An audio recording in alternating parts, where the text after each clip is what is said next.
All right, one, two, three. One, two, three. We got all the board members here. We waiting on anybody else? Yep. Okay, let's call. Thanks to everyone for being prompt. Call this meeting to order at 3:01 p.m. Um, First thing to do is review the agenda. Let me bring it up here.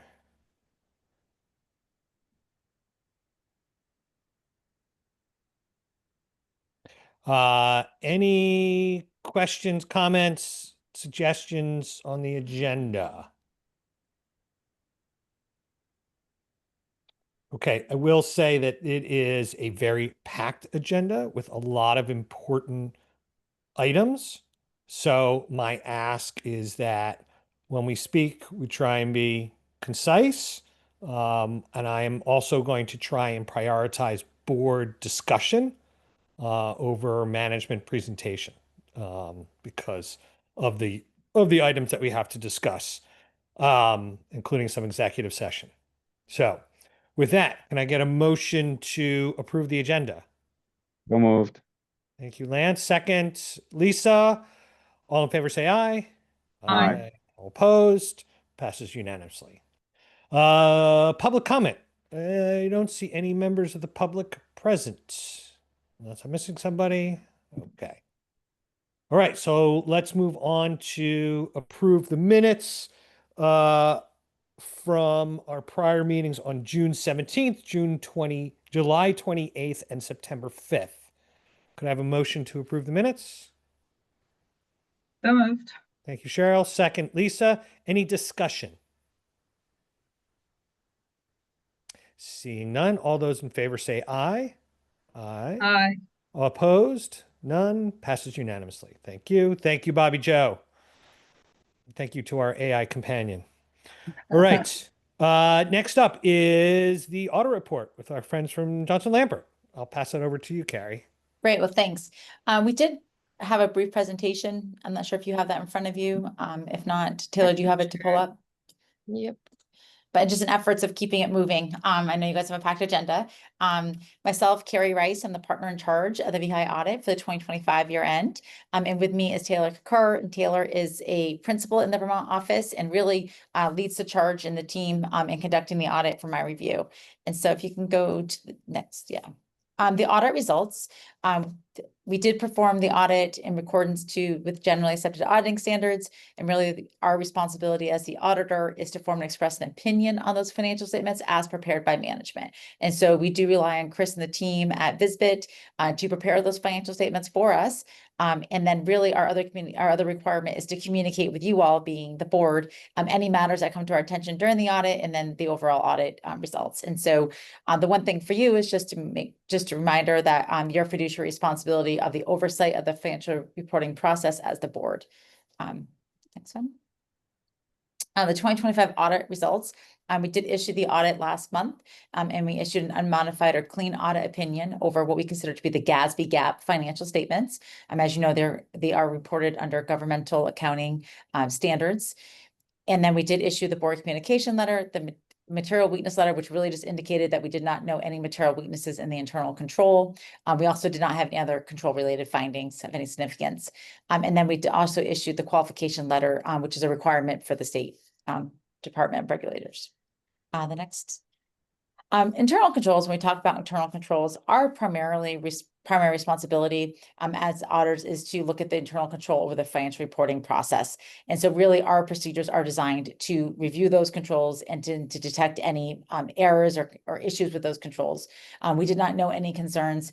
We did not express an opinion on the internal controls, but did not know any errors or any material weaknesses, as I mentioned. I'm carrying through some of the board communications. The first thing is just the significant accounting policies. These are included within the notes to your financial statements. it's really what I consider to be the roadmap to how the transactions are recorded in the financial statements. As board members, it's important that you read through that and understand how the numbers and how the information is accumulated and presented within the financial statements.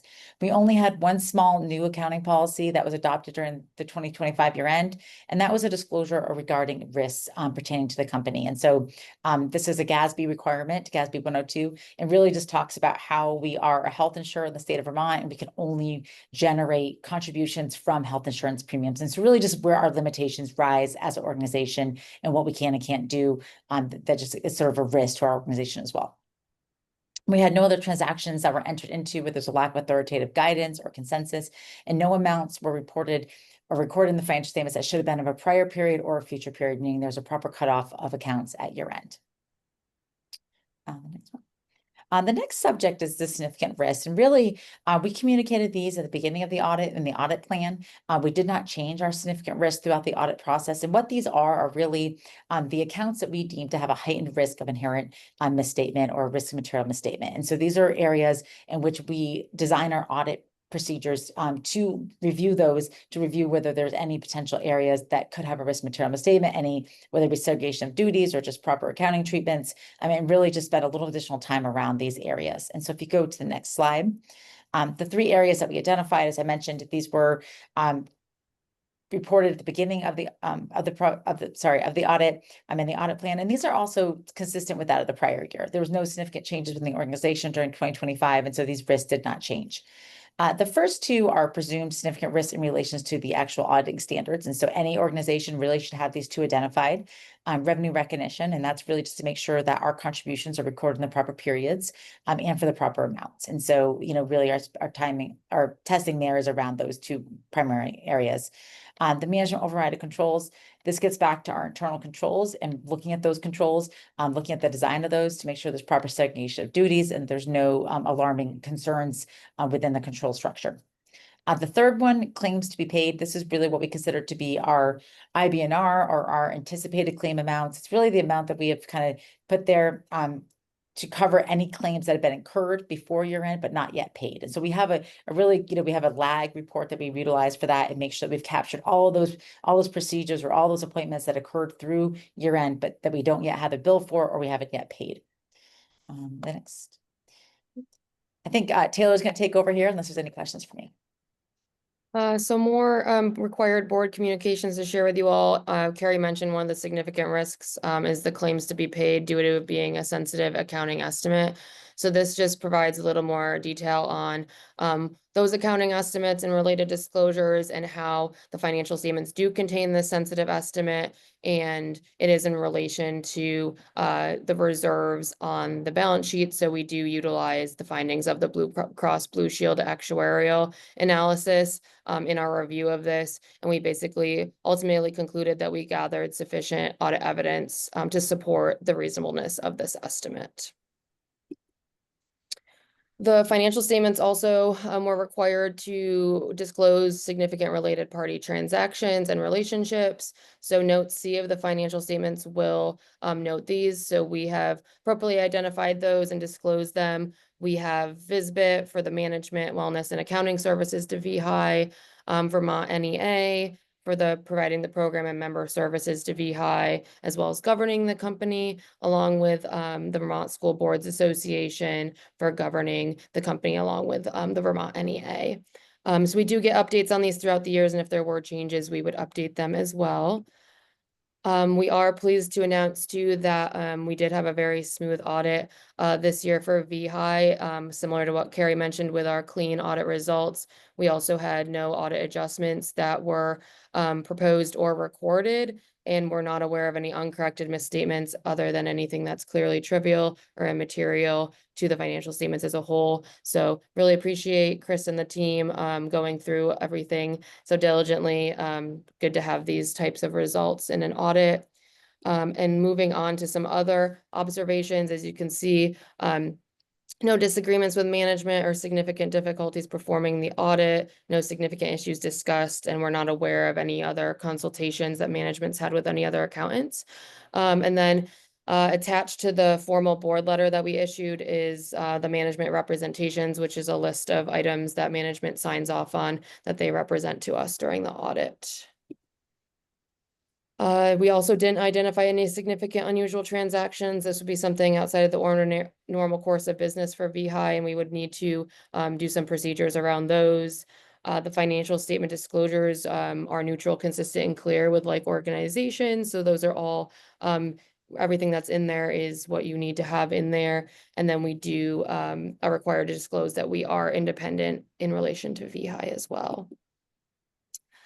Since VEHI does issue an annual report, we are required to review this and ensure it materially agrees to our financial statements.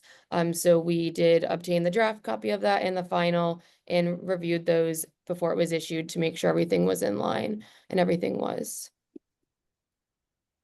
And then just moving on to a quick overview of the testing we performed. We do give a little bit of an update on this during the audit plan as well, but just to reiterate for some of our testing. So we confirm investment balances directly with the custodians for the investments that are held, the mutual funds. We determined if the investments were valued and reported in accordance with GASB GAAP, and made sure all the disclosures were in there. We did select a sample of those securities for third-party fair value pricing testing, and then also looked at those fair values against that external pricing source, as I mentioned. For the underwriting, we obtained a copy of some of the policies in place through substantive testing of a sample of contributions. And then we do some analytics over the contributions.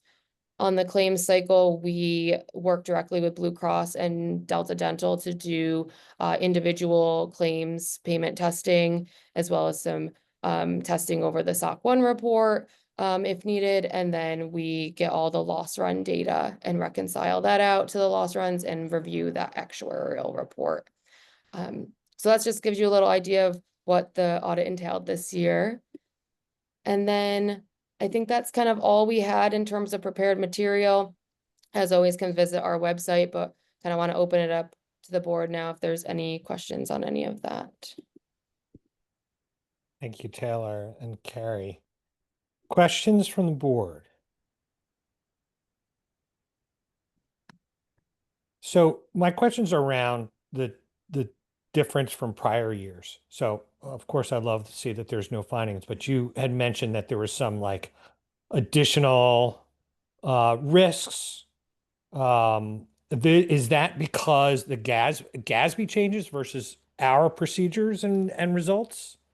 So I would say there's no additional risks. And new GASB came out and they made us, and it was a disclosure that they required that we disclose any risks. And it really came around about whether or not you could generate any new funding, any regulatory type risk, anything that would constrain you as an organization from operating under your current operations. And so with that, we just called out sort of what we have for risks is that, we can't go out there and just generate revenue from any old product or source. That's just not what we are as an organization.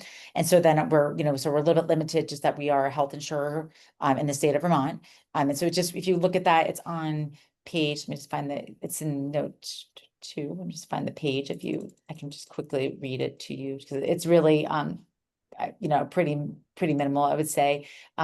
We just say that the revenue is primarily generated through membership contributions from schools and related organizations that participate in its health insurance and related coverage programs. The reliance on a single geographic area and a limited membership base creates a concentration of resource inflow. And then additionally, the company operates under regulations by the Vermont Department of Regulation. And just that, again, they regulate us. It says it could potentially affect the fund's capacity to generate revenue, manage its financial operations, and distribute dividends. And so, and then it just goes on to say that we cannot change Vermont's regulatory framework or its health insurance, but we continuously monitor legislative and regulatory developments. And so it's more about how you're reviewing our organization and our financials as opposed to our practices changing. Correct. It's just, it's a required disclosure, and it's really just to get out there for the readers of the financial statements to understand that we are limited in what we can do as an organization, just based on, how we're developed and how we're organized. And so it's just calling those out. And so we did draft this for management to review. and it's pretty similar to what we're using with a lot of other of our other governmental risk pool clients. To be honest with you, they're all very similar in nature. Just changing up about their own operations or regulatory environment. Okay, great. Thank you. And I No just pulled problem. up the financials, and the paragraphs that Carrie was just reading are these two with the new ones. Thanks, Taylor. Thank you. Any additional questions or comments from the board? Mike, I don't have a question, but as somebody else who undergoes an audit annually, an extensive audit annually, I want to recognize Chris and her effort for having a clean financial statement, no management comments, and everything clean and in order. And I know that's always takes a significant amount of effort to have the auditors come in and do what they need to do, give you a clean report, and head on out. So Thank you, Cheryl. Appreciate it. Thank you for calling it out, Cheryl, because it's well earned. The kudos are well earned for you and your team. All right. Any final comments on the audit? Mike, would you like Taylor and I to stay on, or do you want us to drop off the call? No, you're free to drop off. Thank you Okay. guys for your time and your partnership. Appreciate Great, thanks. Likewise. Thank you. Thank you all. Have a Bye-bye. good night. Bye. it. All right. And Mike, you tell accountants to talk fast, they can do it. Yes, thank you. I do, before we go on to the next item, I do see someone new on the call, Chelsea Myers. You're welcome to introduce yourself, and thank you for joining the call.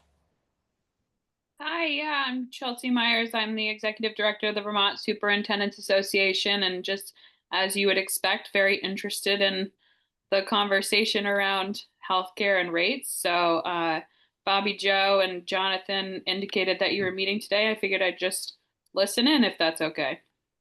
Absolutely okay. Thank you for joining. Yeah. All right. So Mike, let's see. do we have to take a motion to accept the audit? Does VEHI typically do that? Yes. Yeah, think- I actually have a note, so yes, thank you for saying it. Okay, yeah. Thank you, Cheryl. All right. Can I have a motion to accept the audit? So moved. Thank you, Cheryl. Second from Andy. Any discussion? All those in favor say aye. Aye. Aye. Opposed? None. Motion passes unanimously. Thank you. All right. Okay. Let's talk actives renewal and setting rates for FY27 for both health and dental. So we've got 60 minutes. We picked up 5 minutes, so 65 minutes. So I think the way we decided we would have this conversation today is I'm going to kick it off. Chris is going to kind of join in and give some feedback from her perspective. And then Mark has a slide set as well. So we planned on talking about Chris and I about 10 minutes and then Mark about 10 minutes. Obviously, John will jump in as well if that works. And then should leave time for questions and discussion. Sounds good. Thank you. You're welcome. I just want to share my screen and share some slides that we put together. Really just more for talking points and to kind of stay on track.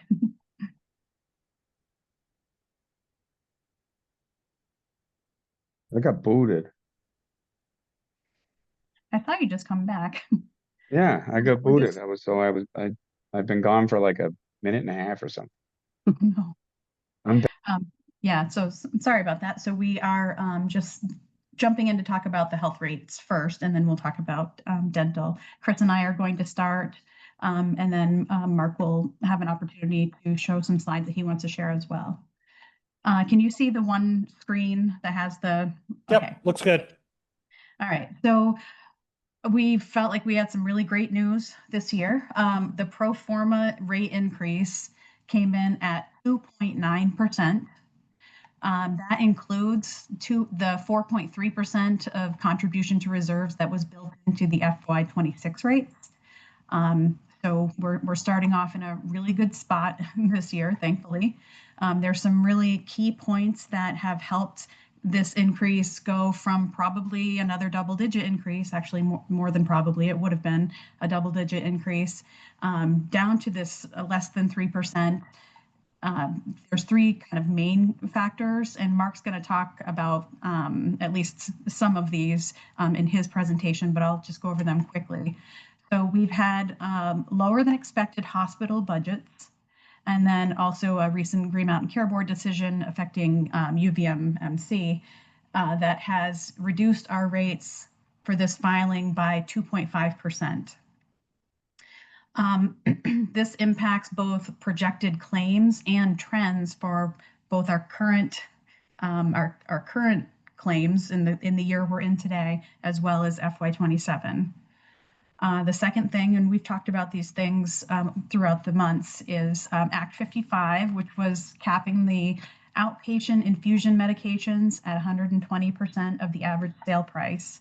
You might remember us mentioning that when they looked at our claims for 2024, had we had this in place, it would have saved us $11.2 million. So this calculation alone reduced our rates by 3.8%.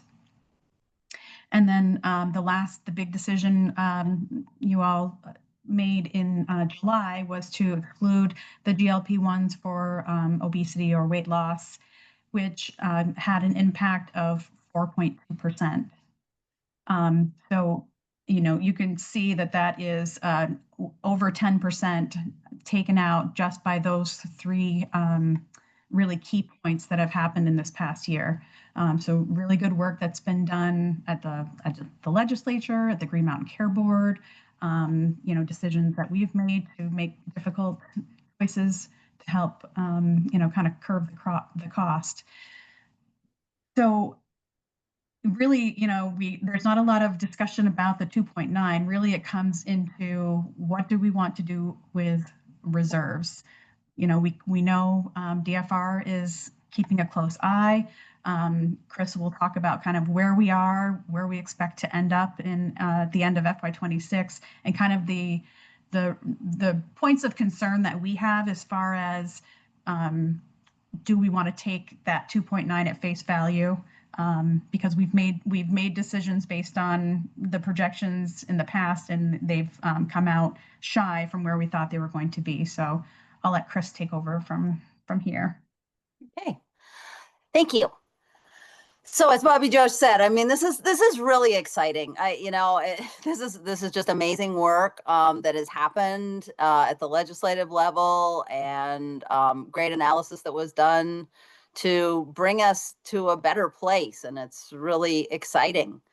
As much as I want to be completely excited, I have to think about some of the other factors that we've been facing over the last few years.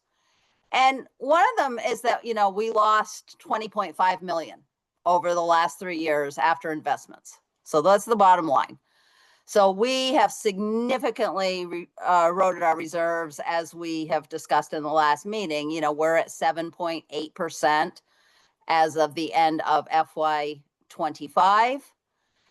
And if we break even in FY26, we're at 7.6% because expenses go up. So even if you have a break-even year, your ratio depletes. As we've talked, DFR is, we're under their oversight, as we know, but we are certainly in an area here where we are under a lot more scrutiny than we ever have been, that I can remember since I started in 2001. So they are looking for us to provide them a written plan to rebuild reserves, and they want to see us make a good faith effort in that way. And, they're also going to take into consideration that where we started, in the past 3 years, we started, which I showed you those numbers last year. We have some graphs coming up in the next couple of slides, but where we started thinking we were going to make a lot of money, And then at the relook, we weren't, and then we end with a huge loss. So DFR is very well aware of that swing.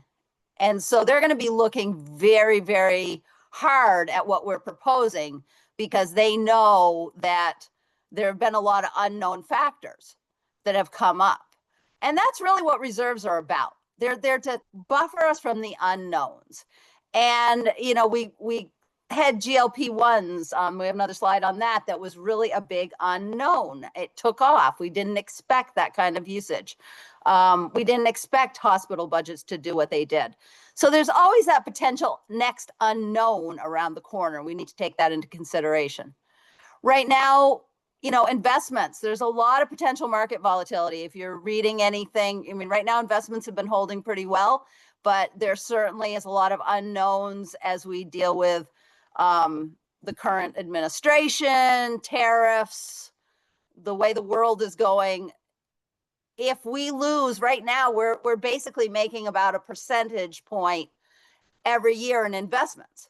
So if that goes away, there's a percent on our reserves, there's a percent on our that we'd have to charge members because we're not going to be able to get it out of our investments.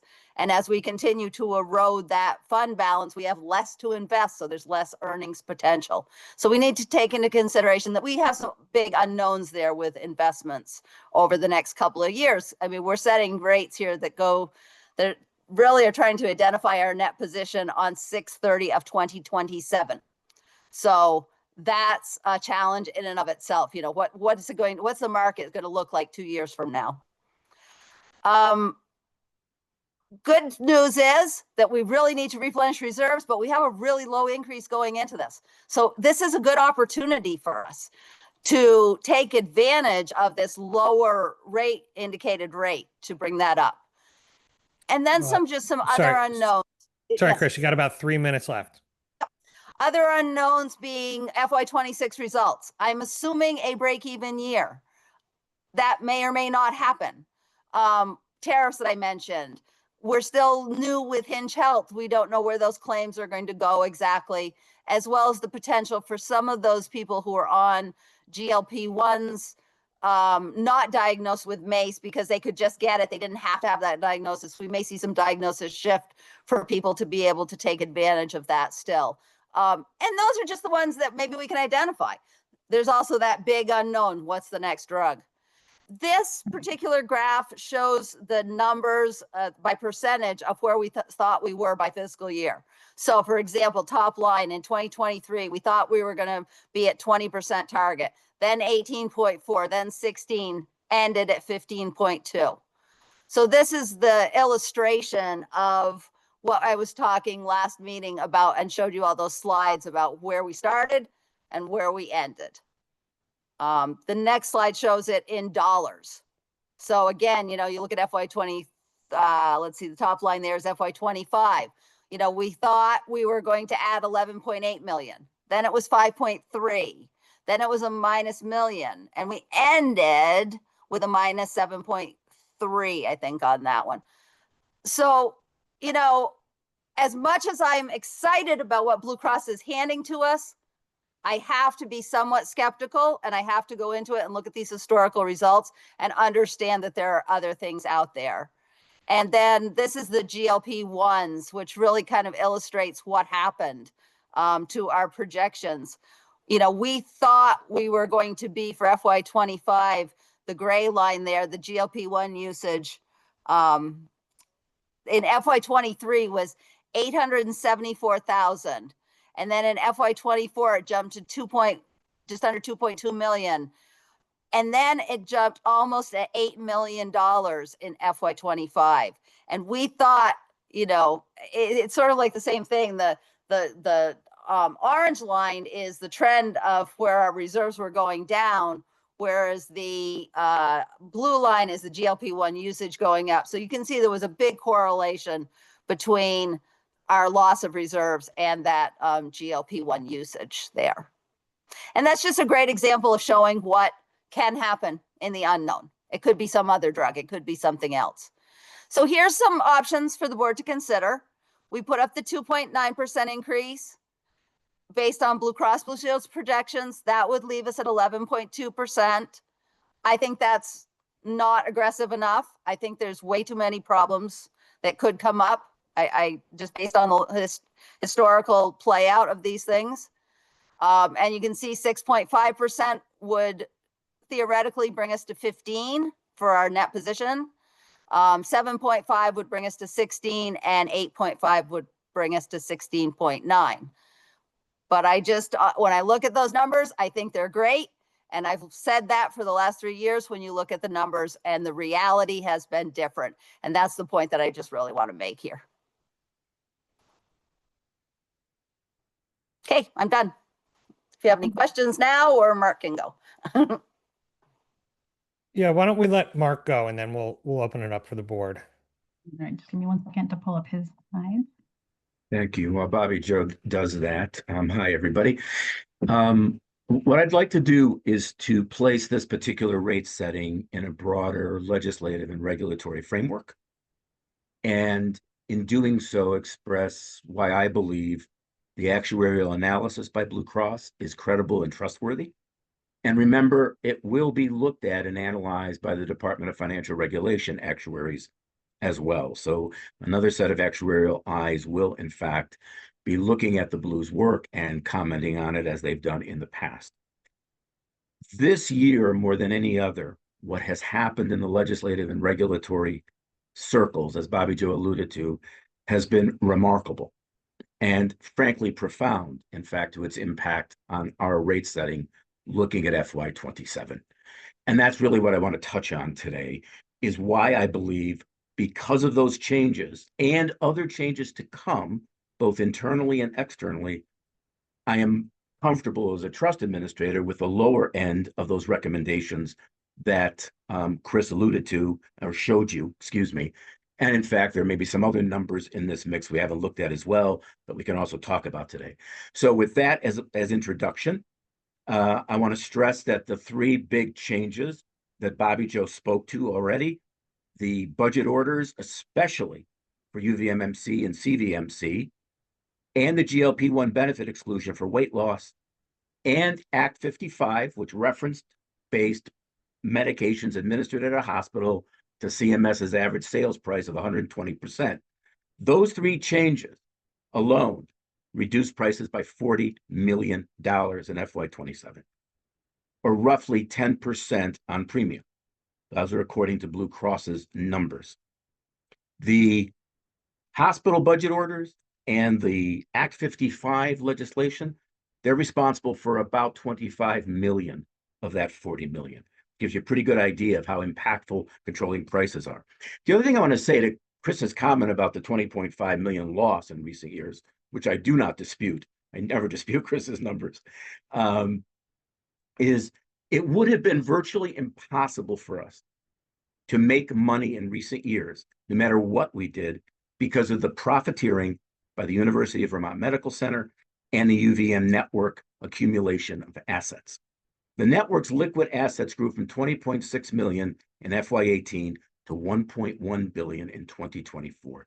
Our outpatient hospital costs at UVMMC were in the top decile nationally. We had the highest prices for hospital-administered medications in the country, according to RAND. And the focus on UVMMC here and the network, if you will, is not to sort of drag them through the mud. I have no interest in doing so whatsoever. They're very important players in the hospital system. But most of our outpatient claims, 28% of our hospital claims in 2023, based on our RBP analysis, were at the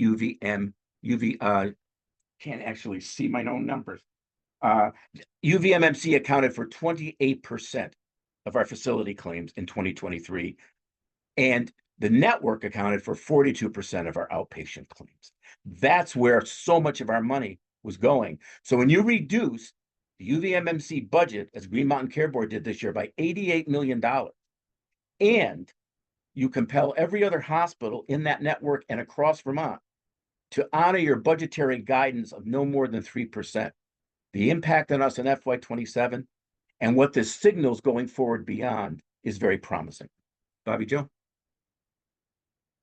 This just underscores the profiteering that I spoke to earlier. These are profits made by UVMMC on the commercial market alone from 2020 to 2023, a jump from about $263 million in profit in 2020 on the commercial market at UVMMC to nearly $802 million in FY23. This is why we were experiencing the great difficulty in stabilizing that position or adding money to it. Next, please.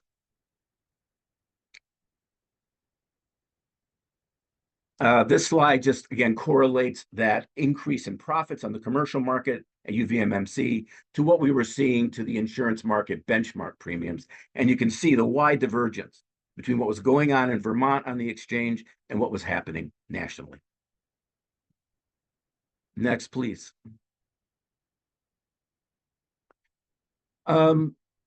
We have seen a remarkable transformation in the regulatory environment in Vermont. Everyone, GMCB, the Department of Financial Regulation, they are all now talking very explicitly about affordability and that we have to make health insurance more affordable. We are not going back to the old days. And the hospital budget orders this year, all of them came in except for two at Green Mountain Care Board's budgetary guidance threshold of 3%. All of the hospitals were given budget orders, except for UVMMC, at or below 3%. And as I said, UVMMC's was reduced by $88 million, in large part because of the enormous assets that the hospital is sitting on and that we have helped to have them accumulate. Next, please. This gets to the Act 55 issue, which Bobby Joe has already spoken to. Enormous savings for us on hospital-administered medications. And we will start seeing those savings, which officially go into effect in FY27, in FY26, because Blue Cross has told us some hospitals are already implementing those savings. And they will be in the neighborhood of roughly $15 million based on numbers that Blue Cross gave us recently. In 2024, if the act had been in effect and we endorsed it, you'll recall, those savings would have been $11 million or 3 points on premium. And also, just to remember, we have also gone out for an RFP for a next-gen PBM contract potentially, which also holds the promise of more savings to come in the very near future. This just speaks to the reform legislation that is coming in 2024, reference-based pricing for hospitals in FY27, benchmark to Medicare or other appropriate benchmarks. We're moving toward affordability benchmarks, total cost of care, global budgets. And there's a new pharmaceutical cost containment division at the Green Mountain Care Board, which we also endorsed in 2024. And they are also looking at some interesting initiatives as well. So again, looking forward, there's a very different regulatory framework and environment than what we have experienced in the past years when we saw such a loss in our net position. One more, I think, Bobby Joy, or have I exhausted all my slides? I think that was the last one. That's it. Okay, Yep. so I will end there. Thank you for your patience. Thanks, Mark. And thanks, Bobby Joe and Chris. All right. So we started 3:19. So we've got a good amount of time for board discussion. So before we start talking about the numbers, are there questions from board members on clarifying what you saw? Lisa. I'd just like to thank Mark for his work, particularly in the health. He's worked very hard to address these issues, both at this level and at the state level. Thank you. Yeah. Thank you for calling that out, Lisa. Thank you. Yeah. Before we do more clarification, it is certainly a pleasant surprise to see these numbers. And it's not always that there's a lot of work that's done, very hard work over a long period of time, that you see a good result. And so, I mean, that's just a special thing to happen over 3-4 years of sustained effort across multiple fronts. So, and it's not all us, but absolutely, it's great to see. So thank you, Lisa, for that reminder. Andrew. Oh, I think you're muted.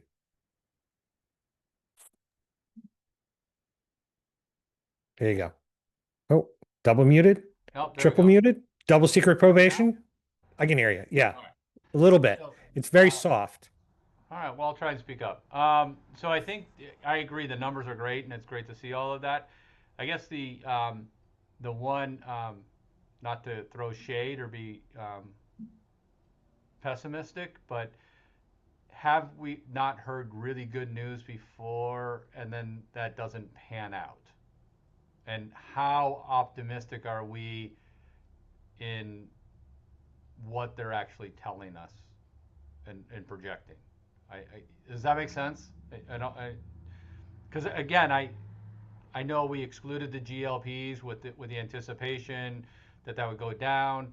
I would assume that there's going to be a bunch of people who run out and find some reason to try and switch from weight loss to pre-diabetes, right? So that's unpredictable. I understand that, and I hear you, Mark. I mean, trust me, Mark. I want nothing more. If we had a 2.9% increase, oh my gosh, I would have, my budgets would fly past, and it'd be great. But at the same time, I want to make sure that we don't cut our nose off, type of thing. Mark? Yeah, just to clarify, when I mentioned my comfort level at the lower range of a proposed premium rate, I wasn't talking about 2.9%. I wish I was, but I'm not. I fully recognize the necessity for restoring reserves. I'm more comfortable. What I was alluding to was in the 6.5% range, something in that ballpark. And Andrew, your points are well taken. We have never seen in our lifetime the kind of regulatory environment and changes and legislative actions that we saw just in the last year. And there's much more to come thanks to Act 68, which talks about global budgets, total cost of care targets, et cetera, which I didn't go into any detail for time reasons. But we're on an entirely different trajectory. And that, combined with the kind of internal changes we're looking at, I think puts us in a position where we can really help school districts this year and school employees with a far more modest rate increase than we've seen in a long time. With, again, due respect paid to Chris's urgency around making sure we have substantial reserves. Chris? Yeah, so I just wanted to kind of ask us to try and somewhat keep these topics a little bit separate in our minds. I feel better about the projections that Blue Cross has, like the GLP-1s, that's quantifiable. Maybe there's a variable there, but it's quantifiable. The hospital budgets, that's quantifiable. But I do get nervous about the next thing that we don't know about. And I do get worried about tariffs, and I do get worried about investments and the market and some of these things that we just can't control. And I just feel like we do need to rebuild reserves. I mean, I think we all agree that that's required. It's required by DFR. They are our regulators. So we need to start rebuilding that. So I just feel like we have such an opportunity here because our rate is coming in so low that we can take this opportunity to really put our best foot forward, to show DFR we're a responsive organization, we're responsible, we're on top of this, we know what we are doing, that we've seen these trends, we have good substantiation why Blue Cross is only developing a 2.9, but we still have this hole to fill. And that's our reduction in reserves. That's the loan. We took all the money out of savings. We took it all out of the piggy bank and spent it. And now if the furnace goes, we don't have money to replace our furnace in our home. That's really where we're at. So I just feel like with such a low rate increase, now's the time to not just go to the 15% at 6.5%, go 8.5%, get us up to 17 potentially. That just means that's going to mitigate future rate increases. I also know that there's a lot of changes coming potentially for redistricting. And maybe Cheryl knows more about this than I do. I know Cheryl knows more about this than I do. And some of you that work in the field, Andy. But to me, I heard a comment at the last board meeting about how where you guys are going to start losing control over your budgets, and it's going to be benchmarked, and you're going to have to spend from there. So isn't now the time to get your benchmark in the right place? Isn't now the time to get our reserves where they need to be and not try and build them when you have less flexibility on the side of when you're setting your budgets?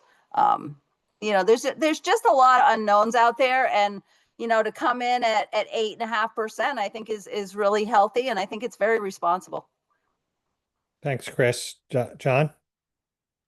Sure, I was just going to ask, would it be helpful to put that slide up that shows the percentages, like the 6.5, the 7, the 7.5, the 8, Yeah. whatever it was? Yeah. And that also shows what that does potentially, theoretically, on paper to surplus. And then I had a question once that's up there. So can I just ask a question of Chris? If we lost, let's say we did 8.5% and we lost $8 million again, we're off again. And instead of breaking even, boom, we lose $8 million. What does that get us to for an estimated net position? Is that around So 15? if we lose Like 9 million. $8 million, or 9, whatever. even in FY16 and lost $8 million in 27, we would be at around 7.6, probably around 5. No, I mean, right now, 8.5% is a 16.9% net position. Right. So if instead of having Instead a net of position, adding to reserves, you're saying if we had a loss year, we lost $8 million in FY27? we're planning to bring in and be at 67, and we're really only at 50. I guess I just answered my question. We're at 59. That would put us at 15. Yeah. Okay. And, So shooting a little you high. said 8 million because that's how much we lost. I'm just saying roughly. I mean, Okay. 8, 10. I was just throwing a number out, but like if you look at that 67 at the 8.5 and the 59, that's about what, 8 million? That's 1 week of 7.5, 8 million. That's 1 week of claims. Yeah, no, but that gets you. What I'm saying is, if you shoot a little high, and we have the same results we've had for the same 3 years, we're still back roughly where we need to be for DFR and the program to protect it for the members. And that's assuming FY26 is a break-even year, because remember, we're trying to project really the end result of 2 fiscal years here. And Right, I so can tell you that FY26 is ugly right now. Now, I know some of these initiatives go in FY26, but in September, I paid over about $43 million in claims. It's the highest claims month that I ever remember. So we've got a hole to, we're digging ourselves a loss right now in FY26 that we have to dig out of in the last 6 months of the year. And I'm hoping we do it. We do the All 8 right, million question. thing on that 59,000, so that it would be 51,000, where that would be. So if we went with a 6.5% and our estimated net position would be 59,000, and change 499, 954, take the 8 million off that. Can you do that? So it's about every 3.5 million that you take off that is about a percentage on net position. So it'd be about 13%, 12.8 to 13%. If you had break even in FY26 and you made 51. Right. If your net position was at 51, that's not what you make, but if your net position was at 51, yes. Right. If our net position, I'm just taking the 8 million off like we just did with the, off of the 67. Yep.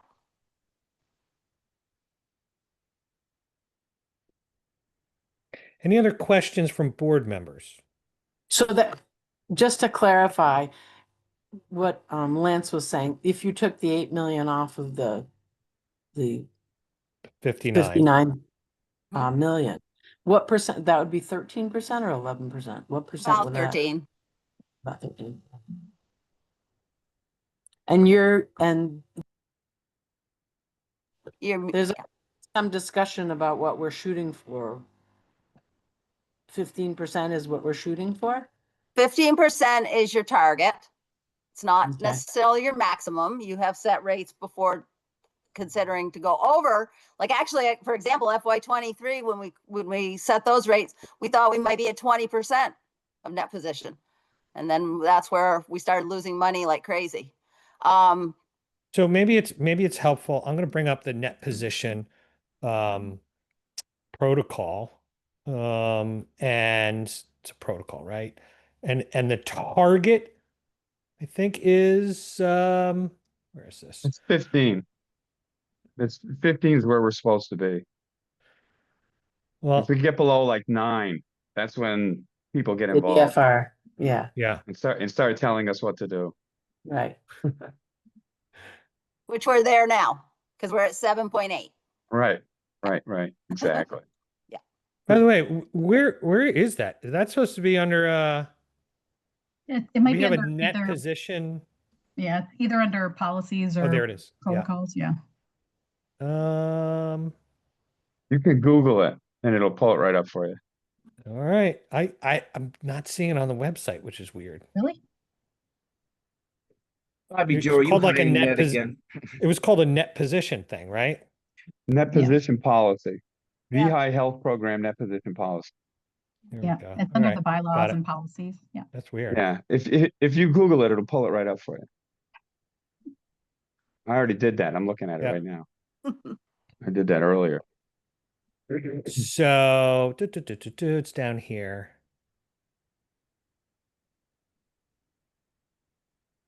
Target. It's our target net position.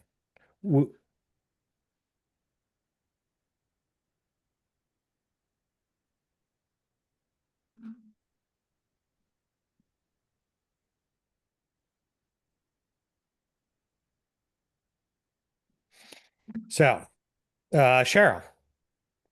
Yeah, this is great news. It's like amazing. It's so different from what we were thinking about the last time we met. So it's really good news.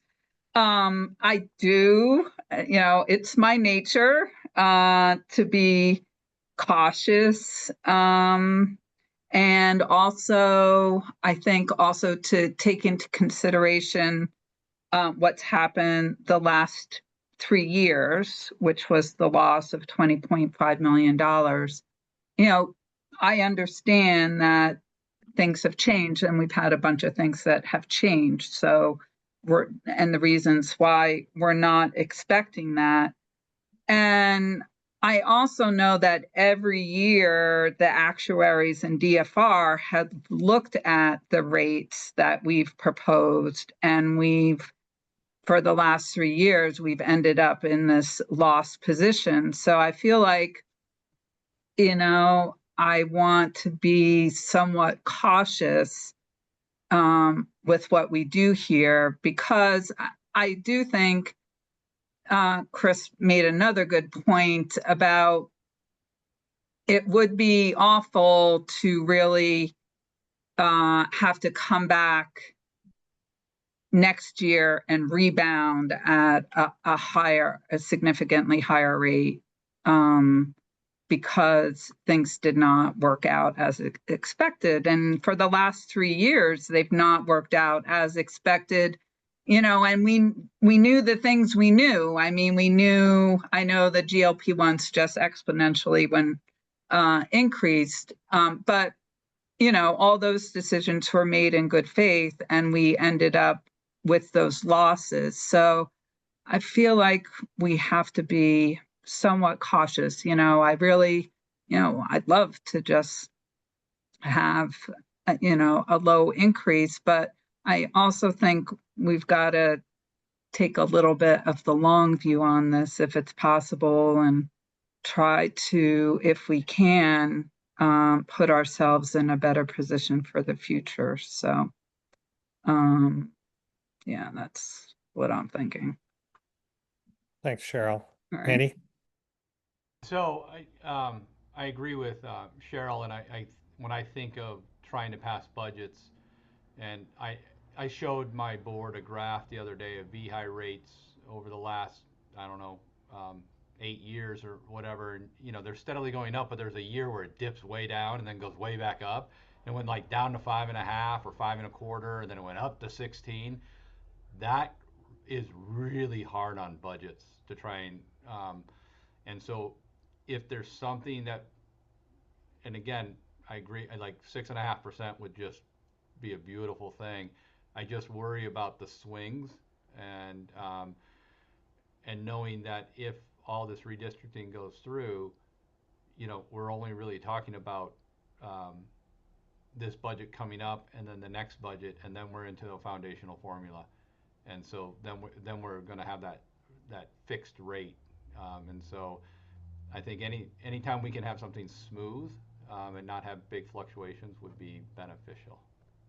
Thanks, Andy. Mark, I have a question for you. Sure. And because one of the things that struck me about the presentation was we predicted we would be here, and then the next projection, the actual. That was consistent the last 3 years. Why are you confident that the Blue Cross Blue Shield analysis is accurate this year? Because the last 3 years, the reason we were in the position we were in, forced to be in, is because the University of Vermont Medical Center was making an unconscionably high profit off the commercial sector. And that's been well documented now. And we have seen, again, as I said earlier, a very substantial shift in the regulatory environment here in Vermont, where now affordability is a primary concern, as well as hospital sustainability, as it should be. So you have the Green Mountain Care Board, you have the legislature, and you have the Department of Financial Regulation, all saying affordability has to be a primary concern, and we have to see premiums coming down. And that is beginning to happen in a very sincere way, serious way. And we have other changes that are coming that are in law, like reference-based pricing, our own TBM for an independent pharmacy benefit manager, the cost reductions for the hospital administrative drugs, which are going to begin in FY26. I would also say that I think it's unfair to school districts and school employees to say we trust Blue Cross's numbers when it's double digit, but we don't trust them when it's single digit. And there will be another look at these numbers. The Blue Cross analysis, as I said, by another actuarial independent team through Department of Financial Regulation. And if they raise some flags, so be it. DFR will ultimately have the final say, as they always do. So I have never in my 25 years of doing this work seen a regulatory body like the Green Mountain Care Board, and now with DFR support as well, saying the status quo is not acceptable, and we are going to begin bringing down unreasonable hospital costs. And the Green Mountain Care Board's pharmacy division is now looking at some interesting initiatives as well. So the last 3 years were a entirely different regulatory universe. We're not living in that universe any longer, which is why I think a lower cost, a lower income, like I can't justify 8.5. Is there a number between 6.5 and 7.5 that we can talk about? What would 7%, for example, look at? But I think going nearly 2% above our net target, knowing what all these changes have, knowing the changes that have occurred and that are coming, is not fair to school districts or school employees. So I want to go back to the estimate or the projection, because you said it's not fair. You don't think it would be right for us to say we don't trust Blue Cross Blue Shield now that the rates are low. My original thought was, fool me once, shame on me. Fool me twice, like that thing. Like 3 years in a row, we came out with projections and we missed them. And and I hear what you're saying about what has happened in the last 3 years. But we pay Blue Cross Blue Shield and we lean on Chris to use their expertise of what's going on in the marketplace, the trends that they're seeing. We're relying on, and I don't think that they're, I don't know why we were so off, to be honest, but there's a lot of factors in my mind more than the hospital budgets. And so from a high, holistic perspective, if I'm explaining myself to a regulator and they say, well, your projections have been off 3 years. Why did you believe those projections again in the fourth year? It's hard for me to explain that at a high level. Yeah, I respect that. Blue Cross, remember, was caught in the same vice we were, which is why it's facing fiscal insolvency. 55% of our spend is hospital, and most of it's at UVMMC and in the network. Now that we are controlling those costs, and to see UVMMC's budget drop by $88 million, Mike, that's like a watershed moment for us, right? I mean, it's unparalleled in the 25 years, as I said, I've been doing this work. And I'm not debating that. What I want to talk about is our projections, because this information that we're looking at here is projections about like what Chris said, what's going to happen in June of 2027. So to me, I'm thinking about how do I, about that projection. Right. But isn't that what we face every year? There's always unknowns we can't put our finger on, right? And so what we do to the best of our ability is to anchor ourselves to an empirically sound actuarial analysis, analyze its assumptions and its conclusions, wait for an independent analysis for DFR, and go forward as best we can. There's no question we're going to hit things we didn't see coming, because that's just the nature of human life, and especially in the healthcare system. But what we have for the very first time is now a regulatory environment and a legislature that are saying the status quo is no longer sustainable or acceptable. And I think we have to put a larger degree of trust in that than we have in past years. That's a very astute statement. It's about trust in that. All right, Lance. Yeah, I was looking at the 2.9% and the 8.5% that we have in front of us.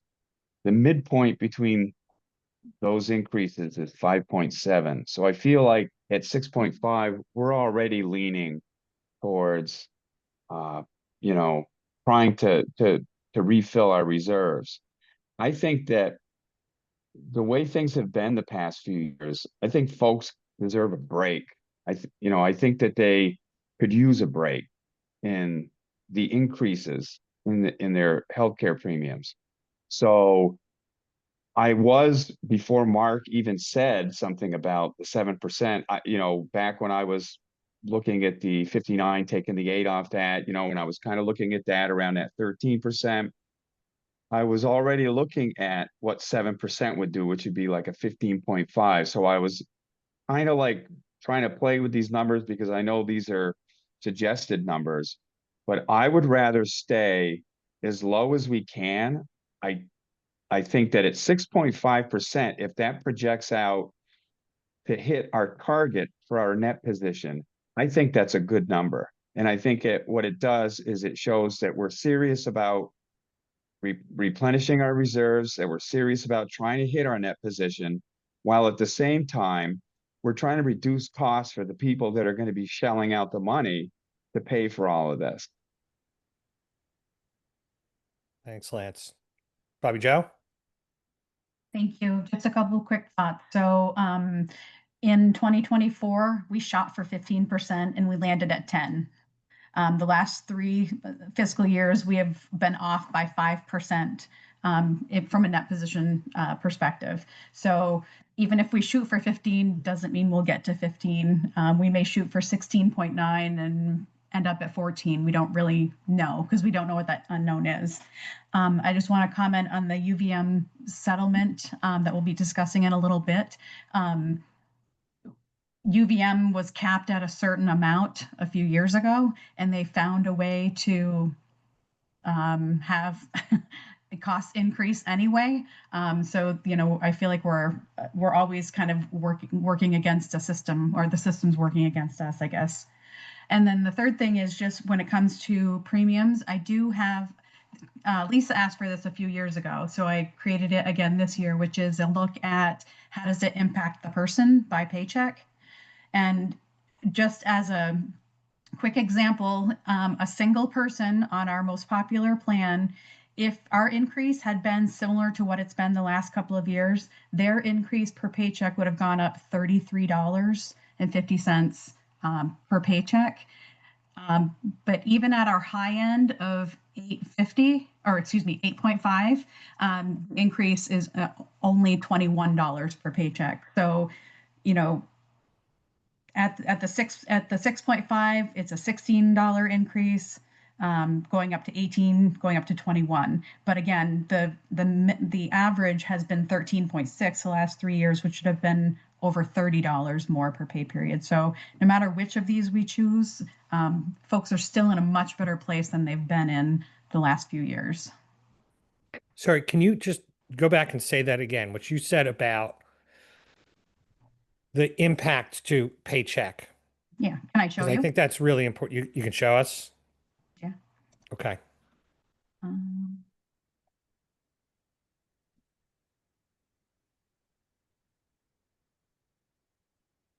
Okay, so this in column 8, that's what our average increase has been the last 3 years, the 13.6. So the average single person would have gone up $33 per paycheck. In our options we have listed here, they're looking at an increase of 16, 18, or 21. So they're still in a much better position than they would have been had we come in at this higher amount.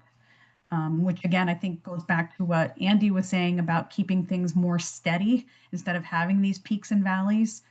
It's a lot easier for Andy to get an 8.5% increase through this year, and then you know another 8.5 next year than it would be to get a 6 through, and then next year it's back in double digits. Okay, And- but I'm sorry. I just want to go back to the impact. So what you're saying, when it says per paycheck, okay, 26 weeks, I want to make sure is that the standard? So what is that for the year? Yeah, so there's a monthly amount here, and then there's, Oh, monthly. Okay. yeah. Wait, is all of that? Oh, I see what you did. Okay. So for the year at the top, is that what we're talking about? Line 3 for a single No, person. that's total premium per month. Oh, That would- okay.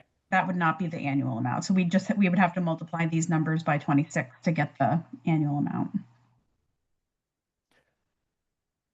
So what we're talking about between 6.5 and 8.5 is $4. Let's call it 4 times what? 4 26. times 26? $104. $104. So I want to make sure I understand. For a single person, Mm-hmm. the difference between 6.5 and 8.5 is $100 out of their pocket for the year. Yes. Well, $5. It looks closer to $5. Yeah. 16 to 21. Yeah. Is $105 a year. Yeah. Okay.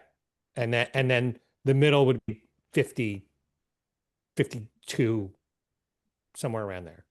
Mm-hmm. Okay. Yeah. Thank you. Welcome. Oh, sorry. So you were going to say something, you were saying something else after first of all, any questions from board members about this, about the numbers here and the impact to paychecks? Well, actually, let's look at the family, right? Because there's a lot of families on here. The difference of that is 44 to 58. Yes.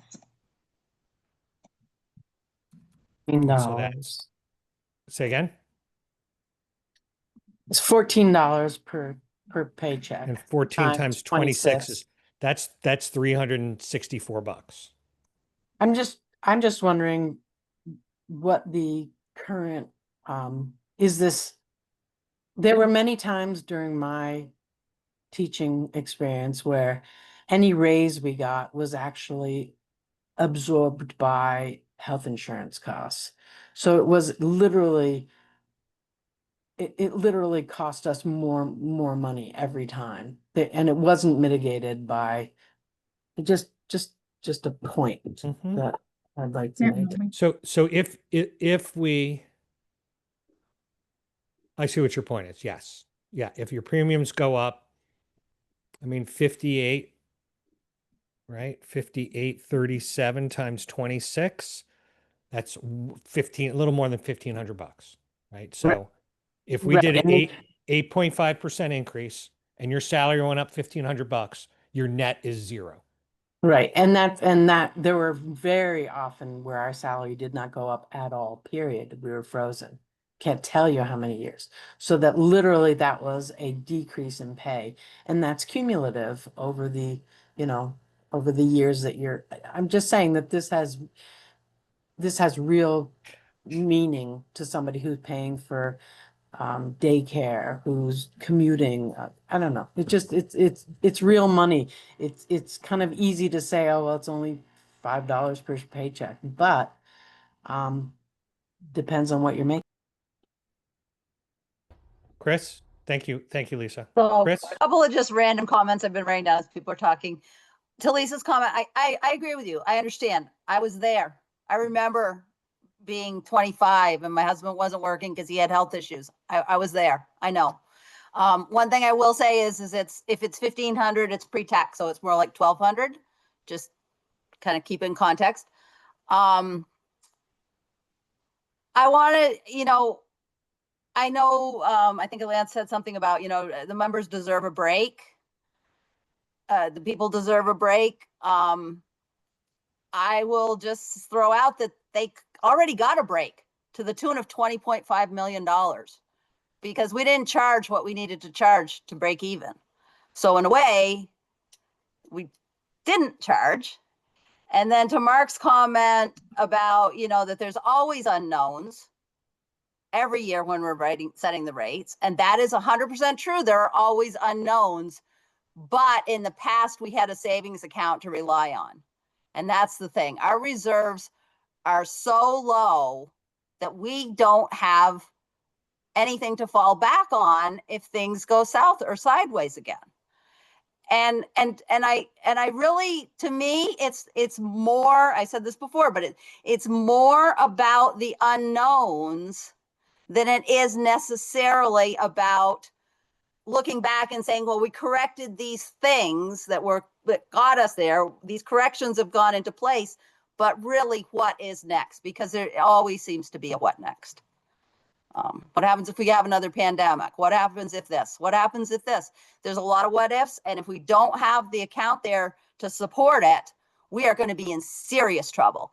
And as much as people don't want a little extra out of their paycheck, what they really don't want is their doctor calling them and saying, you need to pay for the entire surgery because your health insurance didn't pay us because there is no money to pay claims.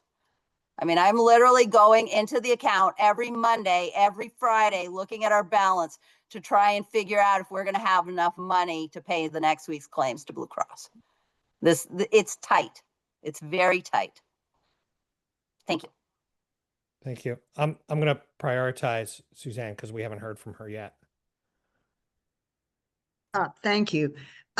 So what I'm hearing and where my angst is everything everyone has said. I'd like to make sure that VEHI is solvent for years to come. Chris's perfectly reasonable points. I also want to make sure budgets get passed and not lull people in the sense that, if we went to 2.9%, you know what? It's probably not going to be 2.9% again. It might, but I think 2.9 is too low. Psychologically, I'm not sure 8.5 is the right number either because I'm concerned, particularly for our support staff members.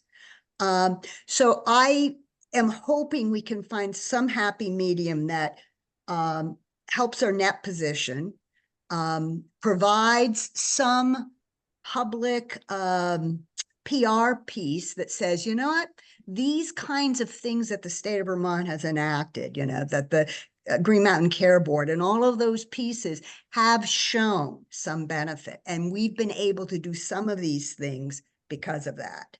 But we don't have a panacea yet. We don't have something that's going to fix all of our problems. So I'm opting to think about something in the middle, more middle of the road, where we can give everyone something and utilize our public relations to the highest and best use. Thanks, Suzanne. I'm gonna go with Cheryl and Lance, and then I want to go around the room for the board members, kind of for each of us to put a stake in the ground where we're at in terms of the number. So, but if you want to comment, Cheryl and Lance, before we do that, go ahead. So, Cheryl, go ahead. Yeah, I did just want to comment on, just to give some context on the types of rate increases that staff have been getting and will be getting in the next few years, because I think that landscape has changed some. So I just want, like, I can use myself for an example. And Fairhaven is a socioeconomically challenged district. We vote down our budgets 5 times, a year. Last year, they voted it down 2 times. We thought that's just great. 2 times is 2 times like 1 time for us. So our teacher increases for FY26, the average is 5.9%, 5.9% new money. FY27, it's 5.8% new money. And in FY28, it's 5.8% new money. So it's not like it has been in the past, where it's been down at 3%. And there were years, I know there were years that teachers were frozen on salary schedules and all those types of things. So that landscape in the last few years has changed some. And with our support staff, just so that you know, in FY24, they got a 10% increase. In FY25, they got a 6% increase. And in FY26, they got a 4.85% increase. And I don't think our district is very unusual. I think particularly in the support staff area, I think districts have recognized some of the issues with those rates and have made strides to try to bring those hourly rates up for staff. And I just, I've said this before, everybody who works in school district that works a school year schedule, they, their rates of pay are for 10 months and they're always getting a 12-month benefit. So that's always something to consider. And also I'll tell you now, my feeling on this is, I think I'm concerned about the 6.5% because of our history and where we've ended up. So I'd like to build some cushion into that. I'd be willing to go in the middle and look at something like 7.5%. I feel like we have to build some cushion into it just because of historically what's happened. So that's where I'm leaning at the moment. Thanks, Cheryl. Lance? Yeah, I just want to clarify that when I was talking about folks needing a break and, with the paying premiums, that it's not just members, that it's also taxpayers and school boards, because they also pay the premiums. So I'm looking bigger than just what the members are paying. I'm talking about giving everybody a break from all the high increases that we've had. I know that, I'm just writing here. Budgets get voted down. I think that school boards would be able to get budgets passed better, easier, with a lesser increase. But I really just wanted to just clarify that piece of it. But Cheryl just sounds like she just, drove her stake in the ground there. So I'll follow suit, Mike. And I'm at 6.5. I think that if we want to talk about trying to find some common ground somewhere in the middle, 7% is, I'm just gonna look here because I do have this pulled up somewhere. Right there. 7% would be it would put our net position at 15.5%. So it would actually overshoot what we, what our target is. So that's where I'm at. Okay, thanks, Lance. So I'm going to ask each board member um, to put out a number with minimal comments. But before I do, I want to make kind of my position because I've been trying to hold off on that. I been thinking about that, and I appreciate all the points, and I'm looking at this from a board member perspective, and I take the fiduciary responsibility very seriously. That the most important thing that I can do on my most important responsibility on this call is the health of VEHI. I absolutely understand as a taxpayer and as somebody who has friends that are paying the premiums as teachers and staff, the impact that this has. And they are everyone's a stakeholder. But I'm coming at this from a board member with fiduciary responsibilities and looking at those trend lines from over our projections prior years and how we missed those and the budget is missed makes me think that I'm actually on the high end. So my number is 8.5. So I'll open it up to the floor and board members if you want to give where your head is at. And if you want to make a comment about it, that's fine. But please no speeches so that we can move on to the negotiation part. So, Mike, I agree with you on our responsibility here on this call. I think that I'll be brief, like with the GLPs, and I come out and said, I do take them, and I have people in my district who know that, and I know I didn't vote, but I knew how the vote was going to go. And when people are like mad at me because it means they're going to lose a benefit, I talk to them about the bigger responsibility. Like I had to put myself aside for a bigger cause. And that's, I think, one of the things we forget about a lot of times. So I appreciate what you just said.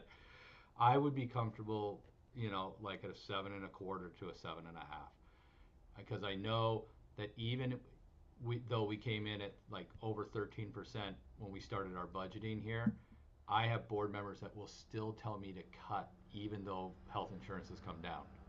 They want, like if I kind of project it out at 7% or 6%, like that brings it's the cost of like 2 staff members or more to my entire, SU budget, and they want me to cut 4.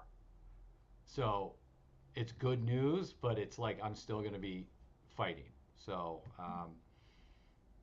the 1% isn't going to help, my fight, I guess is what I'm getting at. So, and thinking about the reserves.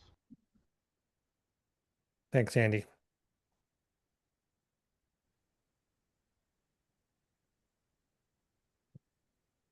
I guess I absolutely agree that we have a fiduciary responsibility to VHI and to just the health of of the institution. And I think of myself as quite fiscally conservative. I would come in at 7, and that's pretty much what I was thinking before we had this meeting. At some point, we're splitting hairs. And so I wouldn't want to hold it up for 0.25%, but I also think that we're getting awfully close to 10, and this is the first time that we've been in the single digits in a long time. And I would like to keep us, I would really like to not be in the upper half of the lower, the upper quadrant of the lower digits, and that's all I'm gonna say. Thanks, Lisa.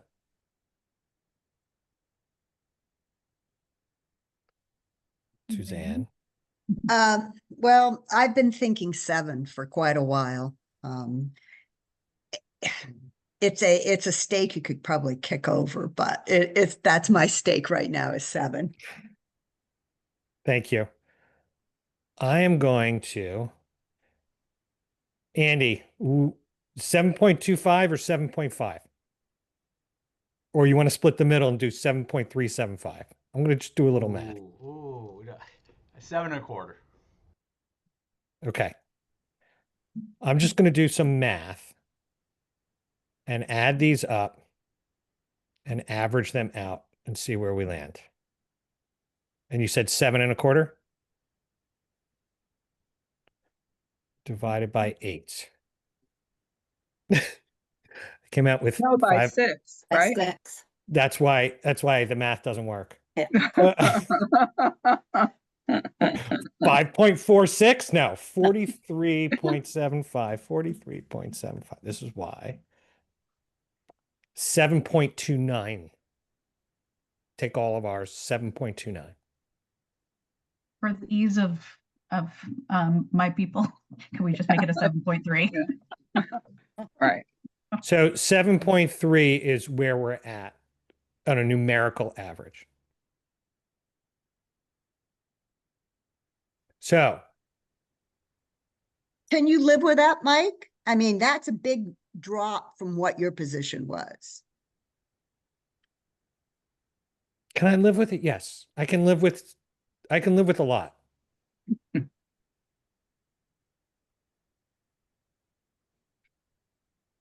Does anyone have any comments on 7.3?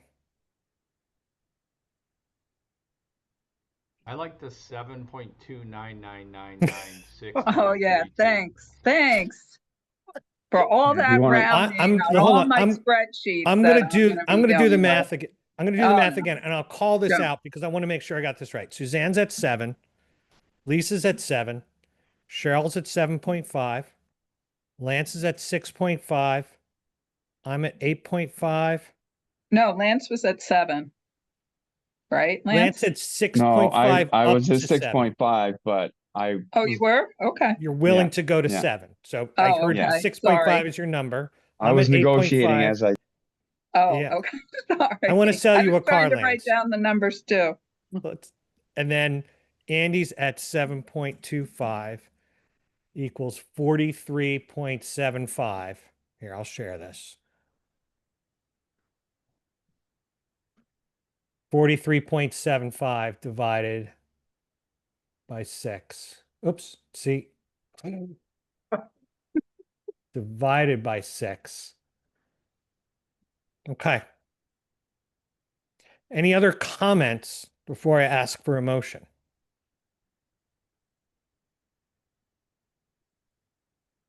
Okay. Can I have a motion to set rates for FY healthcare rates? Oh, wait, do you have a written motion? Yes. Love Yes, it. let me just put it in there really quick. Where's the chat? There it is.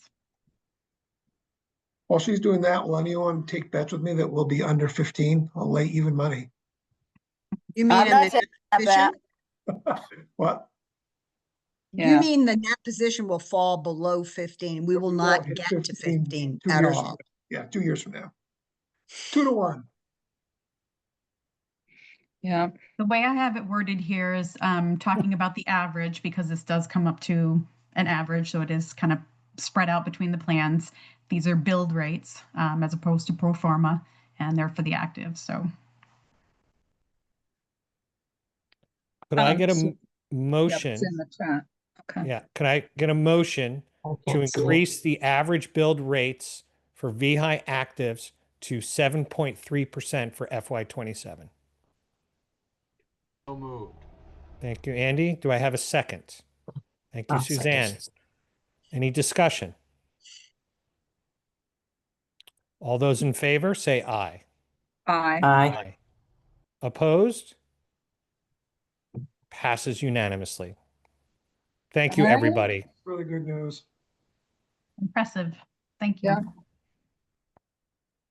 And I'd like to take John up on the bet, Okay. but knowing that I'm not good for it, just We'll saying. see. We'll all throw in $1 and whoever picks the closest. I'm living on a teacher's pension. Mark? I just wanted to say thank you as well for the thoughtful, sincere conversation and how you facilitated it, Mike. So thank you all for that. Jonathan, Jo- I will bet you a pre-1970 marble. Sounds pretty Oh cool. boy, we're getting serious. See, I was gonna say, when I used to be in Southeast, all the administrators had to throw in $1 when we used to do the high school budget, and to see where it came out, what we would vote on, we'd have to throw in $2. One is where the vote would end up, and how many people would show up. Oh, that's a good one. So Yeah. I'll throw $1 in for that one, John. I'll throw $1. Yeah, I've got a I don't Sacagawea have dollar. I don't have a pre-70 marble comic. That's the thing. Right. Oh, No, marble. MARBLE. Marble you can I'm afford. talking about. 70s Pre-1970 Marvel. marble, you can, yeah. Well, depends on the marble. Yeah. that's true. All right. And I also, and to echo Mark's, like, for the people who've been around, the rate setting has not been like this. So appreciative to the board and to the leadership team for how we did this. But we're not done because we have to set dental rates. Dental. So, for the last over a decade, we have set the dental rates at either a 0 or a 0.24. You'll remember that.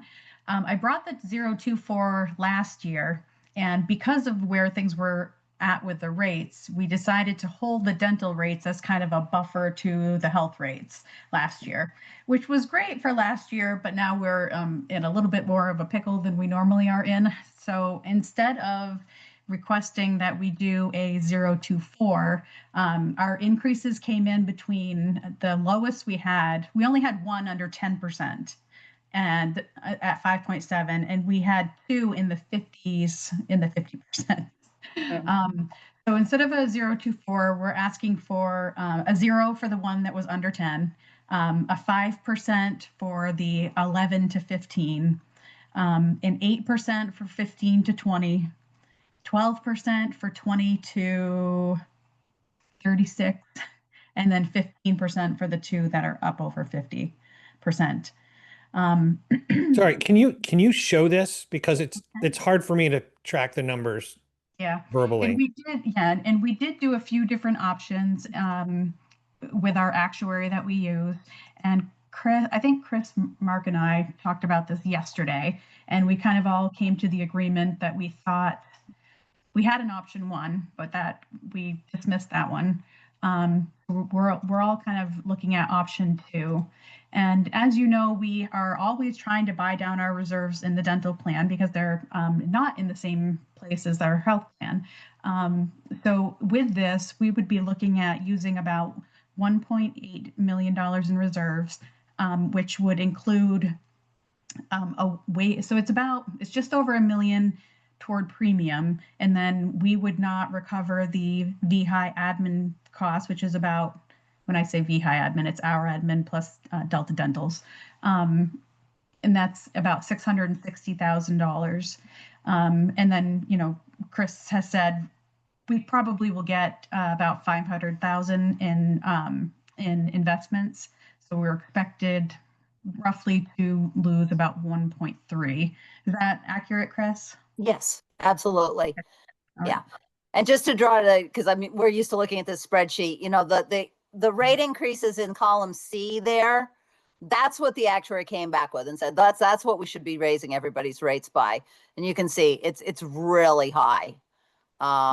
So that's when we started to say, we need to do something this year, but let's see if we can do this a little gradually. Yeah, we didn't want to jump up. Option 3 really would get us closer to where we needed to be, but we just weren't ready to go to these bigger increases after so many years of rate hold and maximums of 4. And, Hold on, Lisa, are you waiting to ask a question? Yeah, I'm just curious about where this leaves our, where does this leave our reserves if we were to implement the recommendations that you are proposing? So basically we have a net position of $6.3 million. And if you wanted to put that to the 15%, the percent target, we're at 64%. Okay. Okay. Okay. So we have a Right. very healthy net position balance in the dental program. Also, dental doesn't have the potential exposure that health has. These plans have these max out of pockets on them. So it can only get so bad, shall we say. The claims can only go so high. So I felt comfortable. I also feel like Jay, as an actuary, is fairly conservative. I watched us for many years try to lose money and we didn't. So I feel like coming in and saying, all right, I think I'm projecting we're going to lose 1.3. I feel pretty good about that. It probably will be more like $1 million once it all pans out. But yeah, and another thing to remember are all of the single rates on these are in like the $30 to $40 range. So they're significantly less dollars than what we're talking about from the health plan. So I think for the most part, most of the singles are covered, probably almost all of it, if not, 80%, 90%, 100%. So not a lot of this is going to fall to the members. And even when it does, we're talking a maximum of, $12, I think. So. Also, it doesn't look like it's going to be an immediate situation that the rates are going to have to go up dramatically. And that's what my question about the reserve was. Thank you. Yep. Yeah, and so we had a couple that were in the 50s. One of them has just routinely run off. Another was, I actually figured it out after we talked, Mark, yesterday, is they came in new. We gave them an 18-month rate, and then we held the rates for everyone last year. So they've been on the same rates for 2.5 years, which is why they're really far off from where they need to be. But we feel like, giving them a 15%, nobody's really subsidizing anyone else. We're not making anyone pay more than what they should pay. Everybody's just being subsidized just, a little bit, some more than others. So I want to note that we are way over time. Yep, I am. Are there any questions from board members about the proposal? So can I just, because last year it was easy, we said no increase on dental. So how typically okay, I guess that's answering my question. So that's literally the motion is 0 to 15%, and it depends on the district. Yes. And so can you remind me when districts find out actually what their increase is going to be? So we will send letters out. It's usually I think it's the first week in December we send these out. Yeah. But we can do it in November. Could we do it sooner just so Yeah. districts can know? I mean, if there's you can say, informally, this is what it's going to be for your district. You'll get the formal letter whenever. I think business managers would really appreciate that because, if we know what our rate increase is, we'll just budget to it. Yes. And then you're not having to underestimate and then deal with that. What I'll probably do is send a blind copy of you're getting 5%, you're getting 12%, you're getting 8%, and just send it to the, obviously blind copy folks, and then we'll give them their exact rates once we get them from the actuary. Okay. Thank you for that. So we do have to be approved by DFR too. So we'll get close to what our expected increase is. Yep. Okay. Yep. We might just have to caveat it like we do the health, that this is what the filed rates are. Yeah, absolutely. Okay. Not the actual. But I don't expect DFR would balk at this, honestly, but. Okay. All right. Any other questions from board members? Okay, if not, could I get a motion to increase the dental rates in increments of 0 to 15% based on pro forma indicated rates of 5.67 to 57.5%? So moved. Thank you, Lisa, and seconded by Lance. Any additional discussion? All those in favor say aye. Aye. Aye. Opposed, say nay. Passes unanimously. Thank you, Bobby Joe. All right. Next up on our agenda is the Blue Cross contract. Oh, is a move to executive session. Yes. I have that So, language right here too. you do? Oh, you're so Yeah. good. I went and got it from where you put it last time. Thank you. I move, yes. Do I have a motion to move into executive session? Let's see if I can do this. Who's quicker on the uptake? Executive session. Oh, you got me. All right. Could I get a motion to enter executive session under 1 VSA 313A because premature general knowledge, public knowledge will put VEHI at a substantial disadvantage to discuss.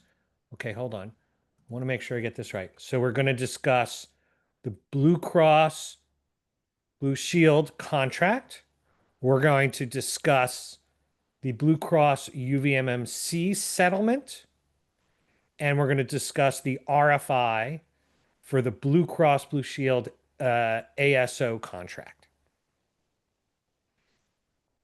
So, could I get a motion? Someone, So thank you, moved. Lisa, and seconded by Lance. All those in favor say aye. Aye. Aye.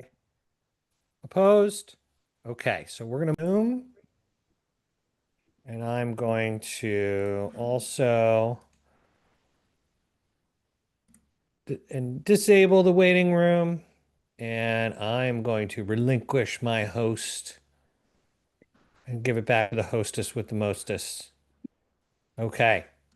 So we are at time check 5:21. We've got 20, 30, 40, 50 minutes on the schedule.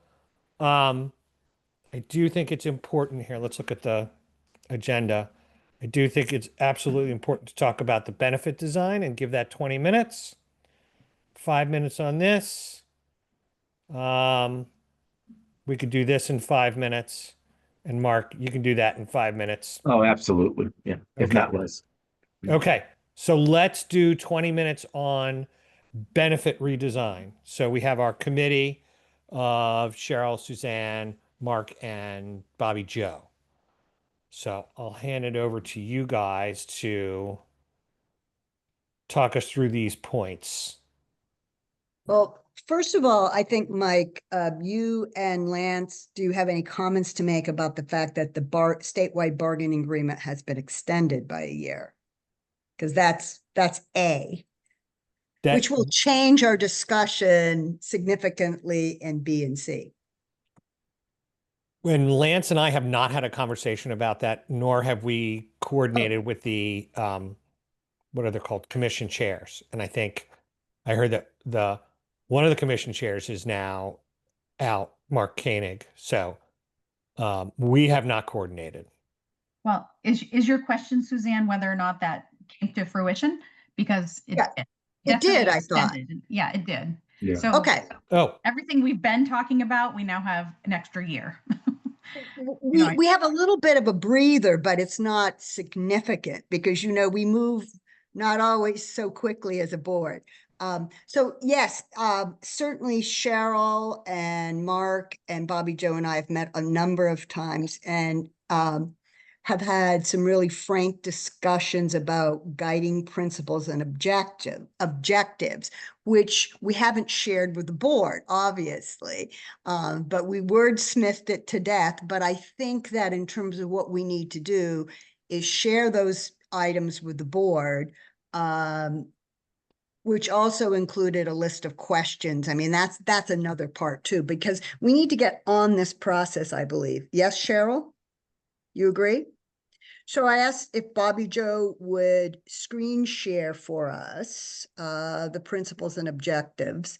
And I guess I want you as my colleagues and my chair to think about, so we probably need to adopt these, and that would mean giving people time to think about it and do that at our next meeting, which happens to be the 2nd of December. So this was the original one. Mark, do you want me to bring up the one that you created that kind of wrapped this stuff into it? You're on mute, Mark. Oh, thank you, Mike. Yeah, Bobby Joe, please do, because I think this is where we started, but we didn't actually end there. We finessed those particular principles and objectives. All right, let me just grab it real quick. Thank you.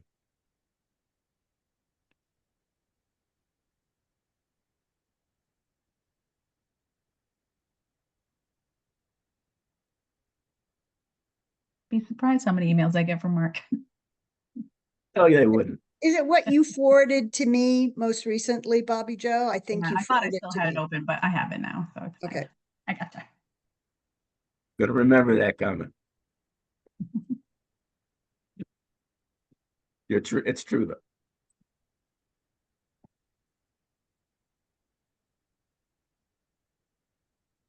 That's the questions. Yeah, but the objectives are here. Right. Well,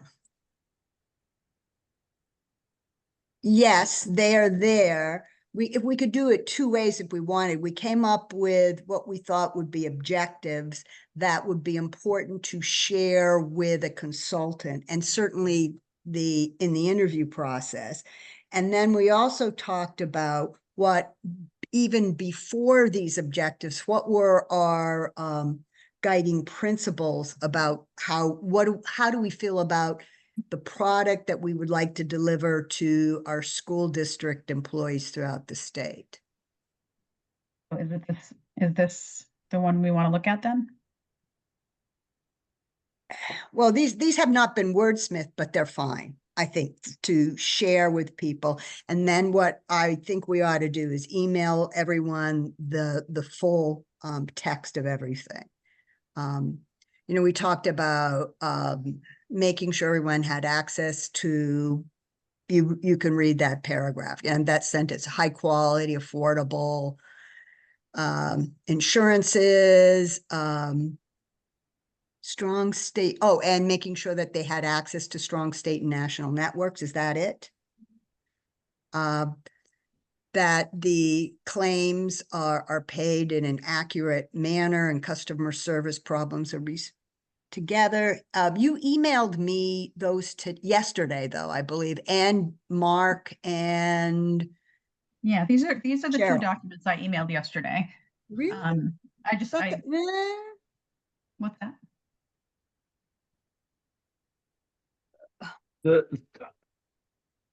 Sorry, we're such a well-oiled machine right here. It's all right.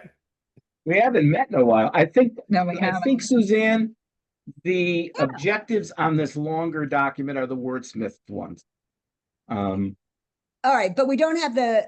Yeah, the principles are on the other, and I think the other document that No, Bobby you sent it to me, Bobby Joe, and Cheryl and Mark on the 20th. Yeah, yesterday. If that's yesterday, yes. Yeah, these are the two I sent yesterday. So if there was another. No, I'll forward it to you right now. I think I can. Well, any rate,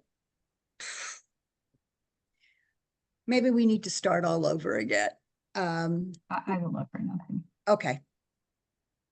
So the benefit, the four ahead, benefit is, yeah, I think if you look at the 2 pages, if we just focus on the benefit objectives to begin, and then we'll see if we can dig out the principles, you'll see that the wordsmith version is very close to, in substance, to what came before. We started with sort of condensed statements, and then we just sort of converted them into sentences, as I recall. So if you look at the first 4, those are the 4 benefit design objectives that we settled on after we had, working from that condensed version, that Bobby Joe first brought up. And that was a really early version. And we Mhm. thought, well, let's see if we can make this a little clearer and put some complete sentences in the mix. I think I have it if you want me to share it. Oh, Yeah, that'd be sure. great. In the email. Thank you, Alright. Cheryl, for saving my butt. Oh, well, all right, let's see if I can do it though. Oh, maybe There I you have it go. then. Yes, Oh, that's did you it. find it, Bobby Joe? All right, You're right, Suzanne. This is what I sent yesterday. there we go. I'll be darned. All right, yep, there you go. So when we started talking about this, we realized that we had principles and then we had objectives. And, you know, just like any school project where people are talking about those things, we were mixing them up. But, and then we came down to 3 key objectives. You know, obviously reducing the number of plans from 4 to 2. 1 would be a non-deductible option other than a CDHP. And we spent a lot of time talking about that, meaning that we weren't defining exactly what it was, but we wanted something because we talked about a traditional plan versus something else. And we said, why don't we just leave it at that? And the other plan would obviously be the CDHP plan. And with an aspiration to reduce the premium costs by 10% below the fiscal 27 level. And then having some flexibility to investigate more either by ourselves or with Blue Cross Blue Shield of Vermont, alternative contracting arrangements. This is really restructuring, really the kind of work that Mark has been talking about, a lot of the things that we could possibly do to cut the costs further than we have already seen. So we really have those 3 objectives. And then when we talked about our principles, we were talking about the things that we thought we ought to be doing is, you know, maintaining high quality healthcare, having a claims process that was easy to deal with, high quality, that we had a pharmaceutical network, excuse me. We really, you guys can read that. I feel really badly trying to break that down for you at this hour. But those are the things that we've been spending a lot of time on. And we think this would go a long ways to get us. We have to agree on this before we actually start the process of interviewing a person or persons to be our consultant. So Cheryl, Mark, or Bobby Joe? I think it summed it up pretty nicely. Yep. And But obviously, yeah, go ahead, please. No, I was I saying was this is what we would be communicating, among other things, to any prospective consultant. Here's where we're starting with respect to principles and objectives. Here's where we'd like to come out of this process if possible. Some of this is aspirational, clearly, but at least it's worth shooting for. It gives us a real strong foundation, both internally, but also with respect to communicating with the consultant and potential new vendors. And we also felt strongly that we needed the rest of the board to agree on this, and that perhaps we ought to actually have a formal motion and a vote to accept these. So I don't think we can do that today, but we'd like to introduce these concepts to you. We'll get them emailed out to you so that in December, on December 2nd, we could have a shorter discussion after you've had a chance to read it and think about it, unless the chair or the vice chair has a better idea of how we could proceed to move this along. No, yeah, I like that. I think it's good to have some time to think through this and maybe ask questions offline. And so I I'm gonna agree. I'll put this on our agenda for December. Do you want me to send it out now so people have a chance to look at it Yeah, versus putting it please. in the packet? Okay. Please. And should we send out the questions as well? Yeah. Do you want to take everything in one fell swoop next meeting? Well, I think so, only because we spent a lot, as collectively as a committee, spent a lot of time on the questions, and there was a lot of discussion as to whether all the questions were germane to what we were looking for. And I think we should have the board weighing in on that process as well, so we all feel comfortable with it. I'm fine with that. Me as well. Okay. Let me add this.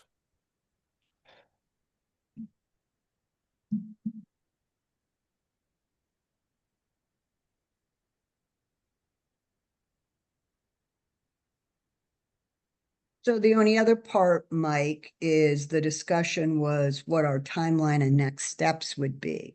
And obviously part of our timeline and next step is December, the December 2nd meeting, with approval for this. Bobby, Joe, and Mark, I believe, have already done some pre-investigation as to whether there's some people that would be viable candidates. Is that true? Correct. And then we would need to think about, instead of having everything ready in December of 26, that we would have, I mean, 25, well, whatever. We need to move quickly. This basically gives us a year to get this process done. Is that correct? Right. Do I have my numbers right? The parties will be coming back to the bargaining table, not in April of 2026, but April of 2027 with this new extension.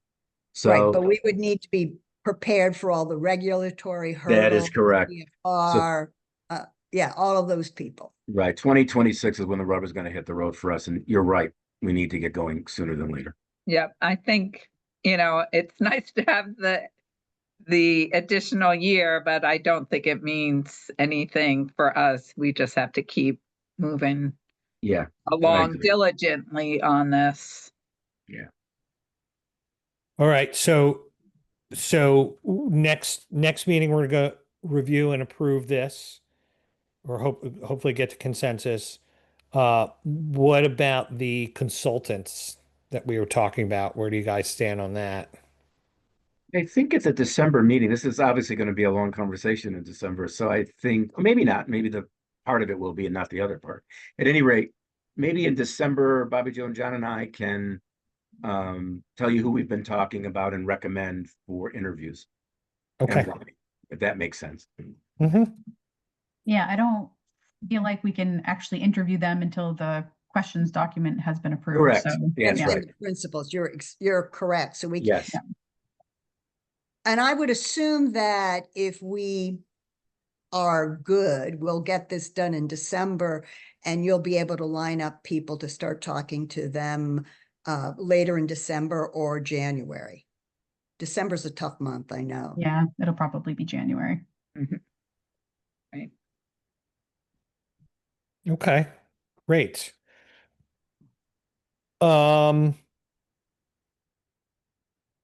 Any other questions or comments on plan redesign?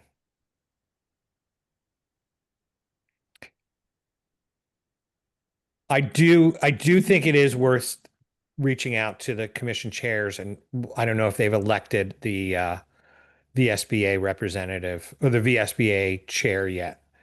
But I'm going to reach out to Mark Koenig and just get his take on what he knows. But if you can reach out, Lance, to Mike, what's his name? Mike Campbell. Yeah. Yes. Okay. All right. And it's also very interesting that they made that decision without talking to us. Mm. You know, Interesting. I think it's the right decision. I'm happy to give that we have a little more runway. But I assumed, Mike and Lance, that you guys had done yeoman's work by talking to them and said, oh, you're right, we can't possibly do this. We'll give you another year. you're welcome. All right. Any other comments or questions? Thank you for your efforts. Appreciate it. A lot of work. Okay. All right. Let's talk about the next agenda item, PBM RFP. Real fast. All the RFP applications have been received by Remedy Analytics, and Carrie Carmichael and her team are plowing through them. We have not seen them, and frankly, we're glad we don't have to read them. But at some point, we will be obviously diving into the details with guidance from Remedy. We will let you know what we learn as soon as we learn something. Okay. Thank you, Mark. Any comments, questions? Okay, potential member forum for rate setting discussion. So this is something that I had proposed, that we have a membership meeting, usually in conjunction with the VSBA conference, and it's a very pro forma, routine, by the book, 5-minute meeting. Last year we did get some questions, and so my thought was, before we did our rate setting, like, it's going to be a tough year, like, let's tell the story of all the good work that this team has been doing. Let's answer questions from our members. And then we were just meeting as a management team, and Lance and I, and I forget who pointed out, like, hey, the stakeholders, and it's not just the school boards. It's the people who can't attend that VSBA, and it's business, the business managers like Cheryl, and it's staff who are on the plan. So my thought is to have a town hall where we do a little presentation and a bunch of Q&A. And we were talking about doing it in November, and then that's not going to happen because it's October 21st. And then in our planning session for this meeting, we talked about maybe trying to do it in December and trying to do it in advance of when the school boards did their budgeting. Now that we've done the rate setting, the question is, so I guess my first question is, what do board members think about this, having a town hall with all of our stakeholders? And two, the second part would be talking about timing. So I'll open the floor. I think it's a good idea. My honest opinion is coming in out with a lower rate increase might mean people are less inclined to want to, vent or whatever they might do when we have higher rate increases.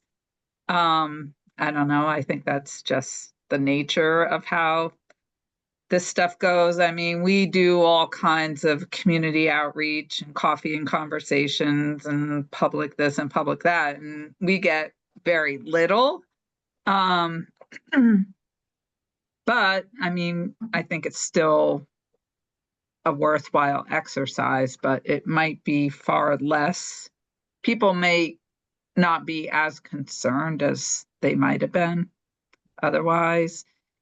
Honestly, we're budgeting now. I mean, everybody's working on their budgets right now. I'm looking at a first draft of expenditures for November 3rd. So, I'm heavily into it.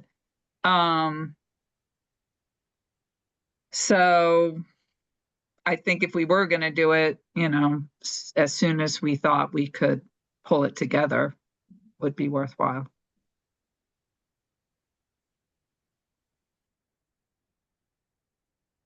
Any other comments? What kind of format were you Yeah, that's thinking? what I was.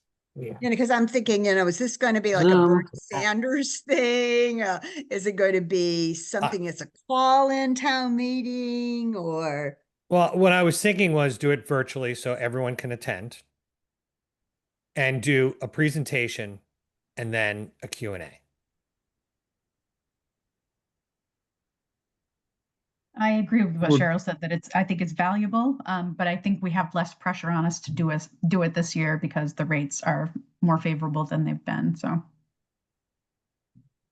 Which The is other- Who would nice. be putting the presentation together? I mean, So- on the other hand, good news is also a reason to bring people together and say, there's a reason for good news. This is not just luck, right? And there's always a luck factor in all of this. And But yeah. and to say, things are changing in the healthcare and health insurance world in some really big ways. And we want you to understand what those are, how they impact VI actually or prospectively.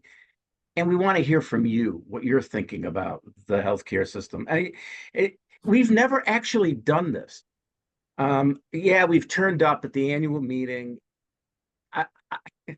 We drive a long way. We got 10 minutes of fame, not even 15, and people just go to their workshop. And it feels like even if the turnout is low, it's a worthy effort.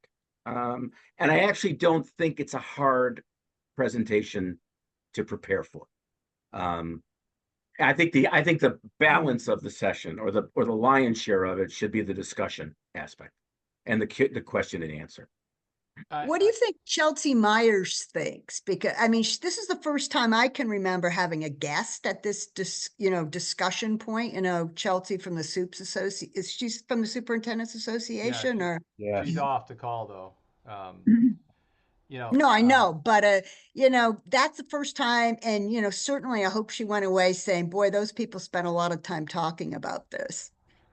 Well, yeah, I will share. I mean, long time ago when I was at one of the VSA meetings, I said, spoiler alert, it's going to be double digits again. And so, I mean, this is a long time ago saying, letting people know, like, we got to get ready for this. And so I anticipate, or I speculate that that's the reason why she came, was she knew that today was the rate setting and, wants to get ahead of the curve.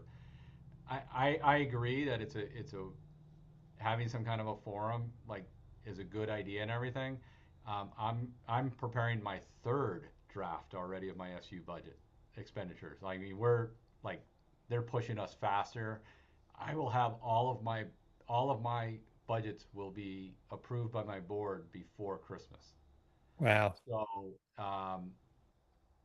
I think trying to do for personally for me, trying to do it for budgeting we're going to miss the mark, but I think maybe just trying to do it maybe around even like with the new year coming around and open enrollment and all that stuff and then maybe looking at trying to do it a little earlier before, as the school year starts or something like that next year might be better. But,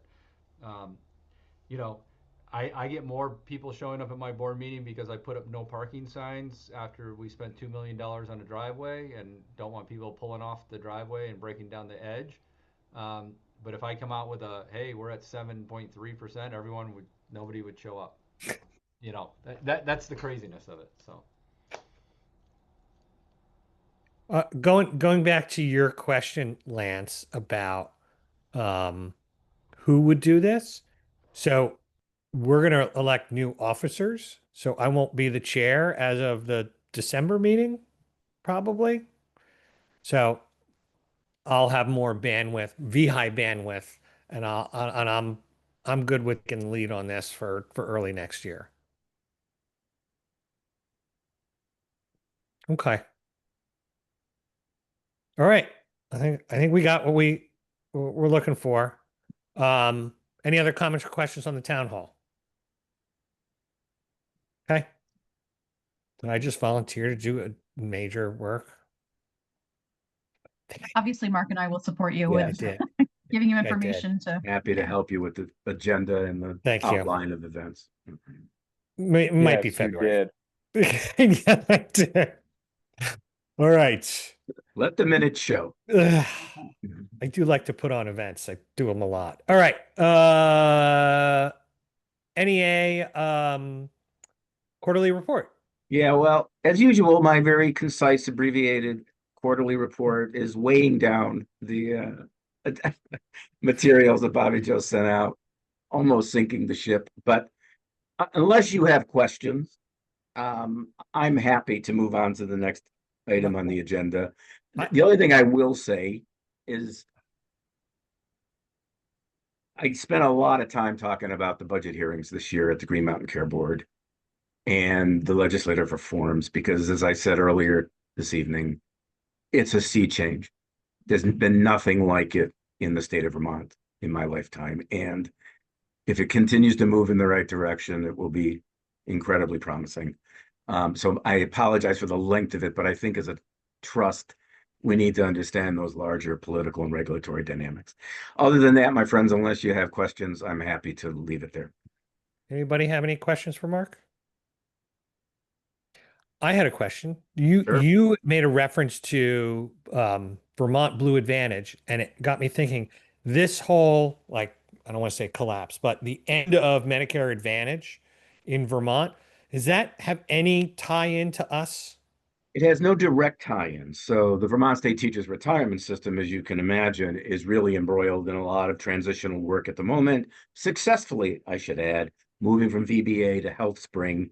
Blue Cross is out of the Medicare Advantage market entirely, individual and group, which is putting roughly 50,000 Vermonters in a bind, but not our members, at least not the people in our pool who are served by us. And MVP, I understand, is also out of the Medicare Advantage market. So if you're a Vermonter and you're looking for cover right now in Medicare Advantage, there's not a lot of it. But VEHI, fortunately, is not implicated in all of that on a practical basis. However, Bobby Joe and I have been spending time with the HealthSpring team. We've been asked to sit in on meetings to advise. They've been very gracious in inviting us in and getting our counsel on different things. I attended a workshop in Bellows Falls last week with retirees, and I've been getting a lot of calls from retirees. There's too many V's in our world, and they think I'm responsible for these plans.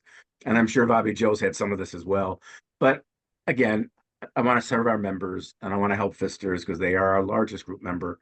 So I'm taking the calls, helping people feel better about the transition, and it's a good transition. The HealthSpring team, I think Bobby Joe would agree, they're pretty impressive, and they're operating on a very tight timeline. We had a lot more time with the VBA transition than they do.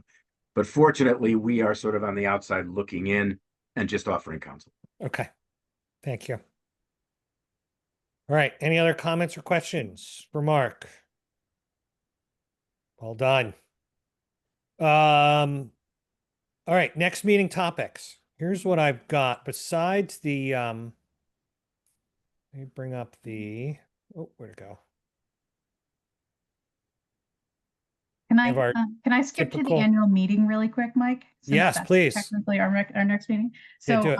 I just put it in the chat and I can send an appointment, but just a reminder that the annual meeting is not at Lake Maury this year, even though it's been there for 20 plus years. And it's not on a Friday. It is on Thursday, October 30th at 8:15 at the Doubletree Hotel in Burlington, on Williston Road in South Burlington. So I can send an appointment if people want to attend. Do we want to try and do that, a virtual meeting like we did last time? Yes, I vote yes, because I'm going to be in New York City. So, Bobby Joe, it seems like at least one trust administrator should be there. Are you planning on being there I'll in be there, person? yeah. Yeah, I will too. Okay. But we'll Yep. give Mike and Lance and whoever else a virtual link in. Yes. Okay. thank you. And that's going to be pro forma. You're going to have a little agenda. They're going to vote on something. I don't know what they vote. They don't vote on anything? Pretty much. It's just it's just a pro forma. There's no action items. Okay. The only voting is the Visbit side has to vote on the slate of officers. That's it. Right. Okay. There were some questions last year about the rate renewal. But other than that, it was, as John and Bobby Joe said, pro forma to the hill. It's usually very quiet. Yeah. Okay. All right. So our December meeting is going to be the 2nd, December 2nd. And we're going to have financials, Mark's report, management updates, work plan, which is this thing, policies, some bylaws, some reviews. So that's not a lot. And then what we've added are, we were talking about consulting for investments, right? I see Chris nodding. We'll talk about the settlement and potentially to talk to a consulting attorney and then plan redesign. So I would say the bulk of it is going to be these three things. Mark?